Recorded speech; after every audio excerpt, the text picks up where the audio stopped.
So I'm sitting home on my day off and the property manager randomly calls me.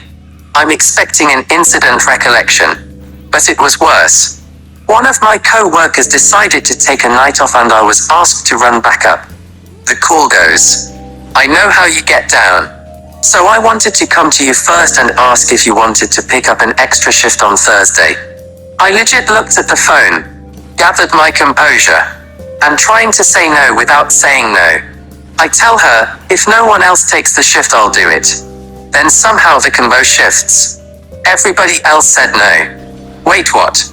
Everybody else said no, so okay. Based on what I said, he'll begrudgingly take it. But what happened the whole? I called you first bit. Sent me back to a snowy night when the head GM called me drunk one night before Father's Day. She tells me that someone called off, and she wanted me to cover for them. It's snowing. I'm on public transportation.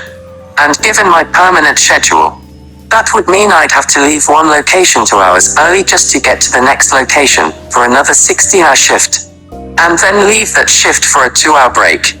To come back to my main location for another 16 hours. I can't do it. Her response was to get me an Uber.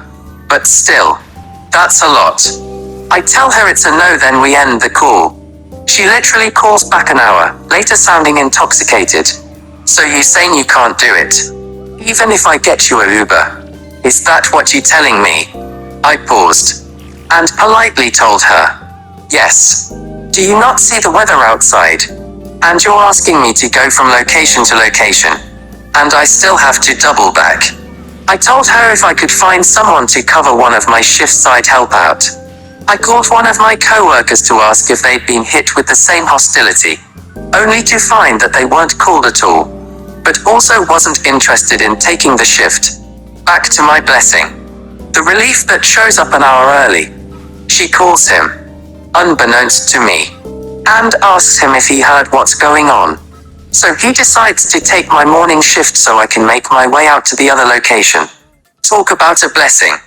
As I make my way out to my station, I can't get into the building.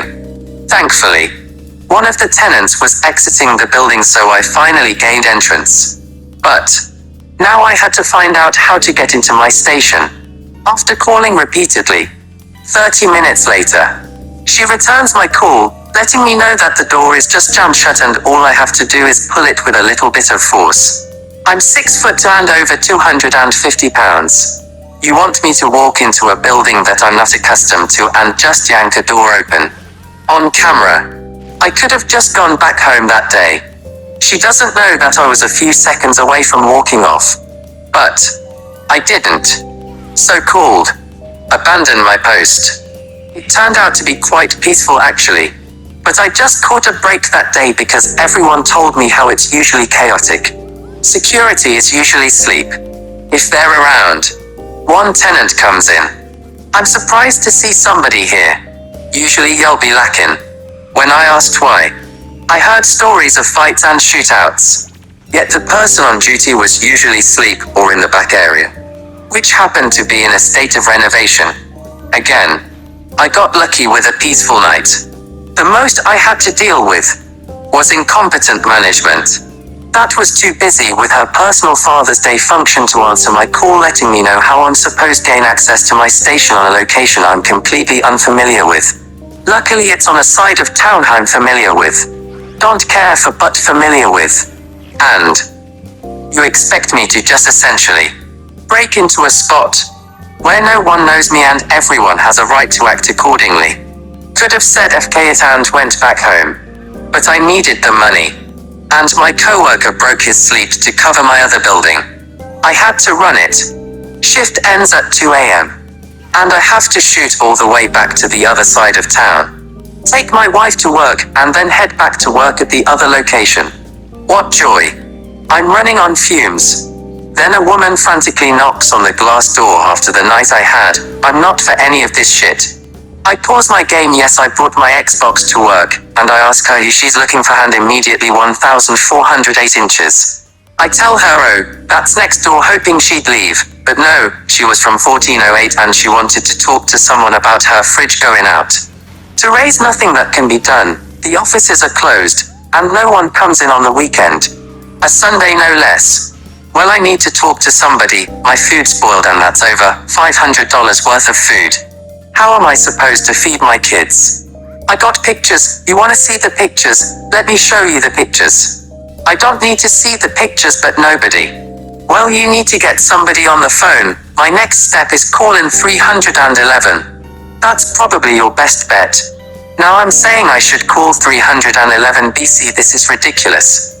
And I'm saying that's your best bet. Call 311 on this. Well, you need to get somebody on the phone. How am I supposed to feed my kids? At this point I call my PM and let them talk.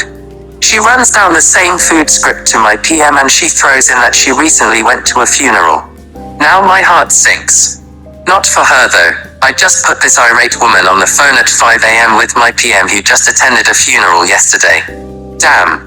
Either way, she wasn't leaving until the PM told her the same shit I just told her. Bitch, nothing can be done until Monday. Nobody's servicing anything on a Sunday, not verbatim.